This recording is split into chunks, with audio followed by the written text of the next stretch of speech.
La couleur peut sublimer une peinture comme ça peut tout casser.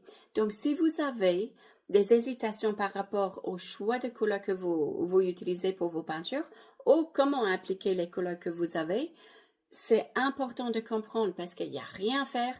Les couleurs, il faut les comprendre, il faut les gérer. Même si c'est pas quelque chose qui est naturellement confortable pour vous. Parce que en aquarelle, les couleurs sont pas bons, il n'y a rien à faire. On peut moins les corriger qu'avec d'autres techniques. Et ça, vous m'entendez moins souvent dire ce genre de choses.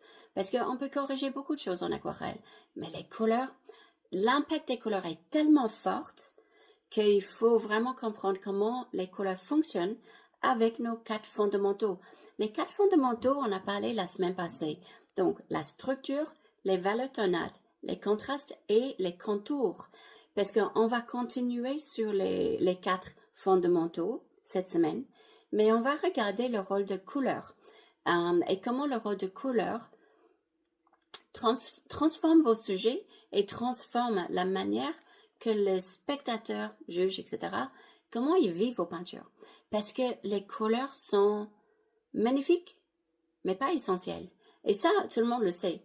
Parce que faire des monochromes, faire des peintures ou des dessins noirs et blancs magnifiques, on n'a pas besoin des couleurs. Donc, les couleurs apportent quoi? Qu'est-ce que les couleurs apportent dans une peinture? Les couleurs apportent l'émotion, apportent aussi une compréhension du sujet, la perception du sujet. Je comprends le sujet. Donc, si moi, je dessine quelqu'un, je fais un portrait. Et le portrait, je fais la peau, j'en sais rien, je fais la peau vert. Et la couleur des cheveux, je fais bleu. Votre perception de ce portrait va être étrange parce que ça ne matche pas, ça ne correspond pas avec la perception que j'ai d'un être humain. Les couleurs sont différentes qu'elles devraient être, donc en fait, ça crée un point d'interrogation dans ma tête. Et ça peut affecter, pour le bien ou pour le mal, mais souvent pour le mal, la manière qu'on vit le sujet. Donc, les couleurs donnent une forme de crédibilité au sujet. Mais en même temps, si on peint nos sujets toujours avec la couleur locale du sujet, c'est-à-dire, par exemple, ma bouteille est rose et le dessous est vert, et donc j'utilise exactement la même couleur que mon sujet dans ma peinture, à un moment donné, ça devient un petit peu ennuyeux. Donc, les couleurs offrent une possibilité d'être plus créative, plus risquée, créer plus d'impact. Parce que il y a un effet choc de couleur. Il y a un effet très ennuyeux, les couleurs peuvent aplatir ou assommer un petit peu un sujet, comme les couleurs peuvent booster la manière que quelqu'un voit un sujet. Donc, le rôle des couleurs est énorme parce que même si la peinture est bien construite, les 4 fondamentaux, la manière que c'est vécu est très, très différent. Et ça, c'est le rôle de couleur qui fait que c'est bien vécu ou mal vécu.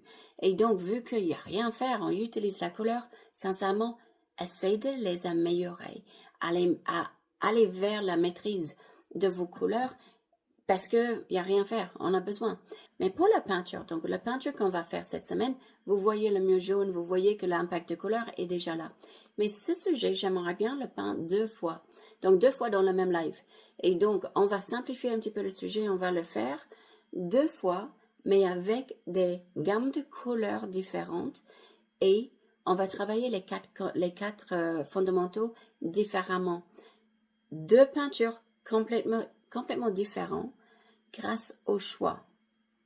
La raison pour laquelle je voudrais faire ça, c'est que je voudrais vous donner un modèle. Je voudrais vous donner un modèle que vous pouvez garder et utiliser pour faire une ambiance calme, pour faire une ambiance, on va dire, forte en émotion, mais en même temps moins stimulant. Et on va faire une deuxième peinture où justement on va être peut-être un petit peu moins en émotion, mais beaucoup plus en stimulant. Donc on va parler de tout ça. Je vais vous montrer tout ça. C'est pas compliqué, mais c'est beaucoup en même temps. Donc, ce que je peux vous suggérer, si vous voulez venir ce lundi, si vous voulez peindre avec moi, évidemment, c'est avec plaisir. ou sinon juste venez et regardez. Écoutez en fait comment ce monde de couleurs s'ouvre et comment vous pouvez utiliser les couleurs d'une manière plus avantageuse dans vos peintures. Et si vous voulez peindre, évidemment, si vous voulez peindre en même temps, vous allez avoir une critique de votre peinture et aussi vous pouvez poser toutes les questions que vous voulez. Et si vous ne pouvez pas venir lundi, juste en inscrivant, vous allez avoir le lien. Et sincèrement, ça sera un live et des informations à retourner et regarder, écouter autant de fois que vous voulez. Vous gardez accès à vie, mais c'est des informations importantes. Parce qu'il n'y a rien à faire. Les couleurs sont importantes, on les utilise, donc il vaut mieux les maîtriser. Il vaut mieux les maîtriser. Et pourquoi pas les maîtriser pour faire des peintures sublimes. C'est ce qu'on va faire ce lundi. Donc je vais vous dire à lundi. À bientôt.